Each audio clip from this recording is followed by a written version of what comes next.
Hey guys, welcome back my YouTube channel. ಎಲ್ಲ ಹೇಗಿದ್ದೀರಾ? ಚೆನ್ನಾಗಿದ್ದೀರಾ ಅಂತ ಭಾವಿಸ್ತೀನಿ. ನಾನು ಕೂಡ ತುಂಬಾ ಚೆನ್ನಾಗಿದ್ದೀನಿ.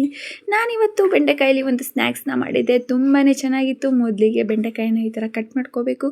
ರುಚಿಗೆ ತಕ್ಕಷ್ಟು ಉಪ್ಪು, ರುಚಿಗೆ ತಕ್ಕಷ್ಟು ಖಾರದ ಪುಡಿ, ಅರಿಶಿನ ಪುಡಿ, ನಿಂಬೆ ರಸ, ಗರಂ ಮಸಾಲ, ಅಕ್ಕಿ ಹಿಟ್ಟು, ಕಡಲೆ ಹಿಟ್ಟು, ಆಮೇಲೆ ಕಲಿಸ್ಕೊಂಡು ಸ್ವಲ್ಪ ನೀರು ಹಾಕೋಬೇಕು. ಜಾಸ್ತಿ ಬೇಡ, ಸ್ವಲ್ಪ ಸಾಕು.